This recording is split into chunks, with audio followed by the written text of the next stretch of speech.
세상살이 지치고 힘들어도 울릉도의 겨울바다가 쉼없이 일렁입니다. 사랑했으니 비바람이 내 인생에 휘몰아쳐도 그 일렁임이 남기고 간 이것. 동해안의 그 청정 해역에서 나오는 진짜 깨끗한 돌비. 성공에 올라서서 독도를 바라보네. 바다는 수많은 생명의 보유권이었습니다. 물고기와 소라와 전복과 미역, 그리고 어민들의 삶을 품고 키워왔죠. 울릉도에 묻어두어 바다는 우리들에게 선물입니다.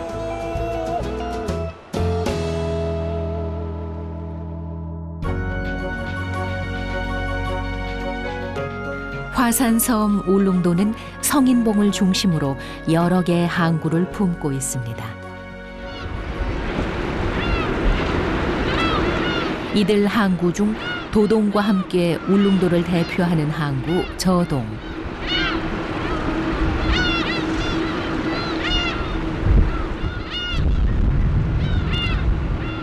오늘도 저동의 아침을 손두환 홍복신 씨 부부가 엽니다. 아무리 추운 날씨라도 바람만 심하지 않다면 부부는 어김없이 이곳 항구에 나와 배를 타고 바다에 나가곤 했죠. 겨울에는 춥지. 오늘은 눈이 안 오니 그렇지. 눈 오고 어느 날 가면은 되게 춥어. 홍복신 씨는 해녀입니다. 그런 아내를 바다에 데려다 주는 건 늘 남편 손두환 씨의 몫이죠. 부부는 결혼 후 지난 40년 동안 이렇게 바다 인생을 살아왔습니다.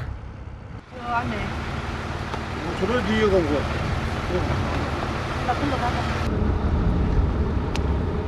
곱고 편한 외출복 대신 평생 잠수복을 입어야 했던 아내와 그것을 그저 바라볼 수밖에 없었던 남편.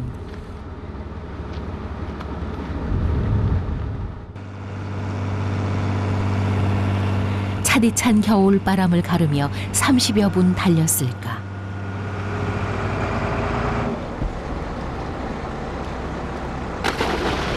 이윽고 아내 홍복신 씨가 바다에 몸을 내던집니다.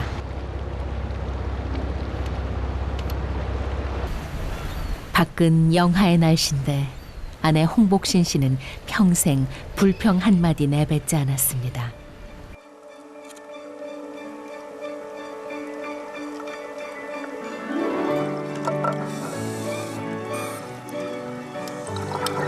평온해 보이는 물속입니다.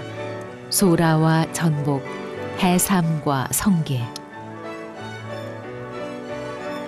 바다는 자신을 찾아온 홍복신 씨를 빈손으로 돌려보내는 법이 없었습니다.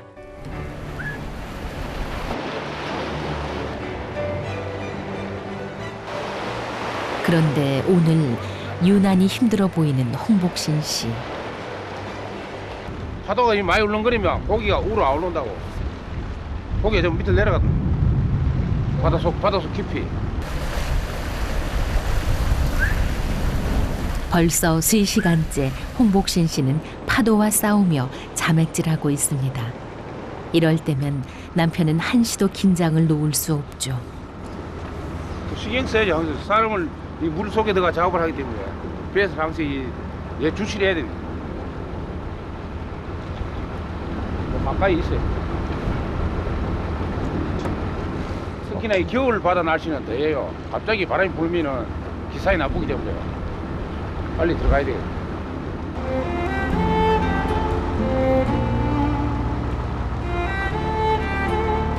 손두환 씨가 아내를 만난 건 40년 전이었습니다.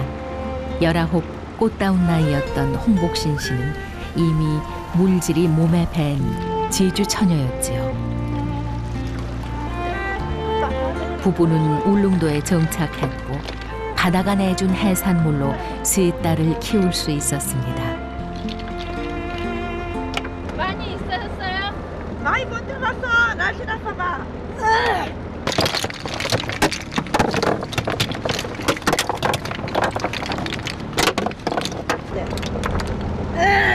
이거는 울릉도 있자 호박. 호박. 이거가 더 큰 것도 있어. 날씨 때문에. 손바닥만한 전복도 하나 건졌습니다. 하지만 오늘따라 영 신통치 않은 수확물.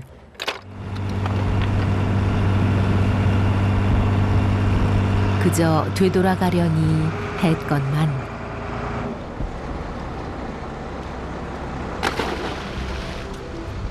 홍복신 씨는 다시 한번 바다를 믿어봅니다.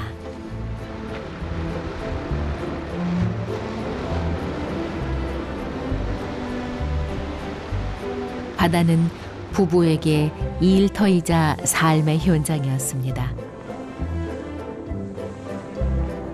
또한 바다는 인생의 무대였습니다. 울릉도는 이런 크고 작은 무인도가 40여 개에 달하며 해산물의 곳간 역할을 하고 있습니다.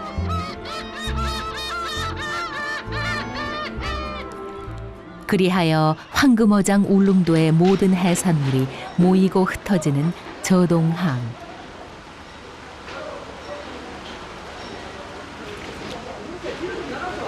가을부터 이듬해 초봄까지 울릉도에는 오징어가 산을 이루었으며 주민들은 이 바다의 선물을 통해 생계를 유지할 수 있었습니다. 한겨울 찬바람 속 바닷일에서 돌아와 뜨뜻한 국물 생각날 때 울릉도 사람들이 즐겨 먹었다는 건복. 오징어 미끼로 오징어 낚시가 커. 보고 잡는 낚시는 커가지고 오징어 미끼 잘라가지고 넣어놓으면 그거 먹다가 보고가 걸리는 게야. 잘랐죠 보고. 살이 도톰하게 오른 이 건복 역시 울릉 바다가 키워냈지요.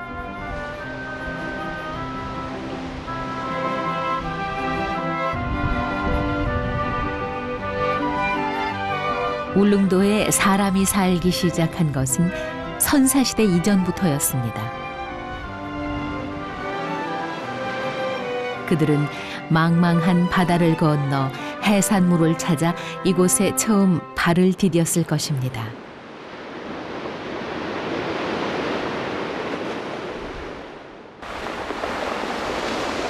그로부터 오랜 세월이 흘렀지만 인간과 바다의 동행은 어김없이 계속되었습니다.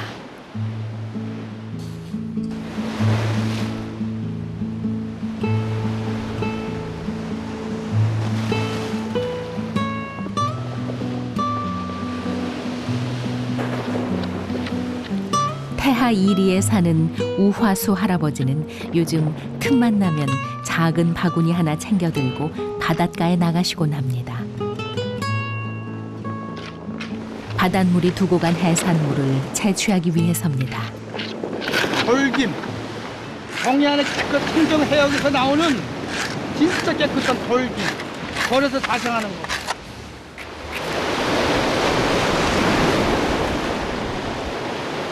홍조 식물인 돌김은 12월 중순부터 이듬해 2월 초까지 채취합니다. 섭씨 15도 미만의 수온에서만 자라기 때문입니다. 돌김을 채취하려면 늘 차가운 겨울 파도와 싸울 수밖에 없죠. 파도 세야만이 이게 만약에 자꾸 영양분을 많이 받아 먹지. 파도가 세서 잡았지. 근데 뭐 어쩔 수 없어요. 바다는 놔두고 파도에 물 뒤집어 쓰면서도 하자.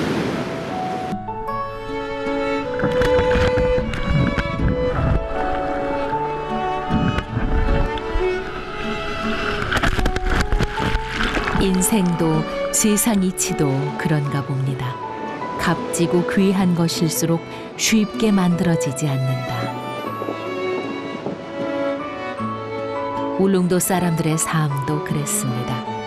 왜구의 노략질 때문에 조정은 섬을 비우게 했고 19세기 중반에야 되돌아올 수 있었습니다. 고종 한객 때 처음에 개척할 때 배를 처음 여기 댔던 자리예요. 여기가 강원도 감찰사 이규열이라는 사람이 200명을 데리고 15일 동안 머물면서 사람의 정착할 수 있다는 걸 보고를 하기 위해서 여기에 각승문을 여기 했어요.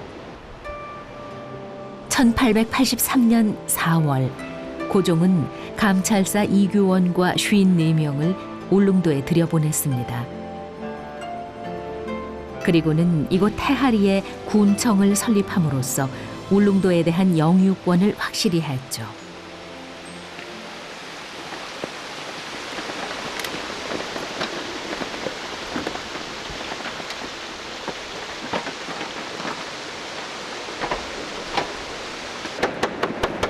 도울김 건조 작업은 잘게 부수는 것으로부터 시작합니다. 풀 사이로 저게 씨앗이나 소라씨 둘까봐 물로 다 찢어줘야 돼요. 그런 다음 바닷물과 민물을 바꿔가며 헹구기를 대여섯 번. 하면 돼. 잘게 부수어진 도울김은 대나무로 만든 긴 발에 곱게 얹혀지게 됩니다. 생산량이 워낙 적기에 지금도 울릉도 사람들은 이 모든 과정을 기계가 아닌 맨손으로 해내고 있죠.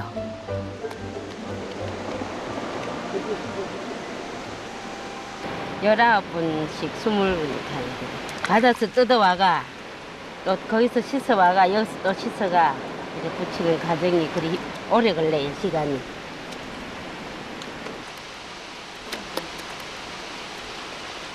기임 작업은 몸고생, 시간고생, 날씨고생입니다.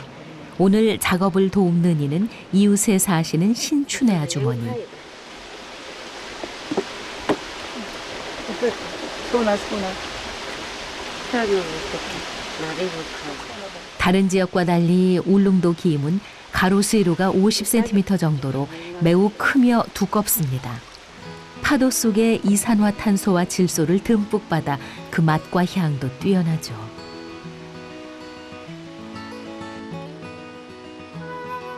이제 바닷바람과 햇볕이 도울김을 건조시킬 차례입니다. 모든 과정을 자연에 의지하기에 값도 비싸서 한 장에 1,800원 정도.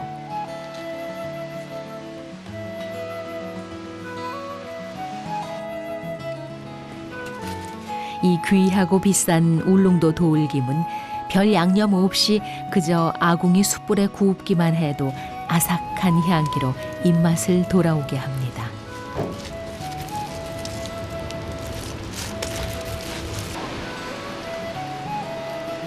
또 다른 별미도 있습니다.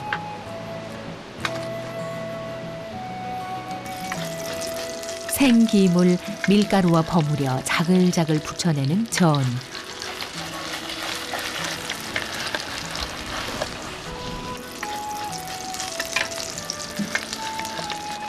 향이 좋아요, 이게. 예, 고소하면서 담백하면서 맛이 좋아요. 오늘 우화수 할아버지는 40여 장의 기임을 바다에서 건졌습니다. 이를 위해 5시간 남짓 몸고생을 했고 비로소 식탁에 앉을 수 있었습니다.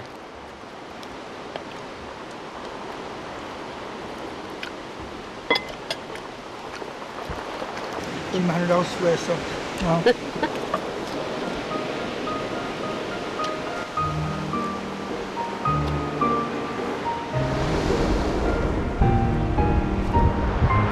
수많은 생명들을 품고 키워내고 또 내주는 옥빛 바다.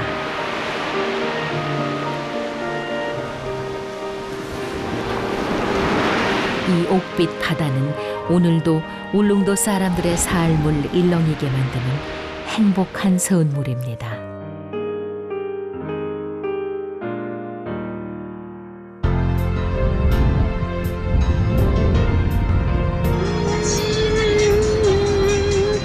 하나 계란 사왔어요. 하나 배나 당근.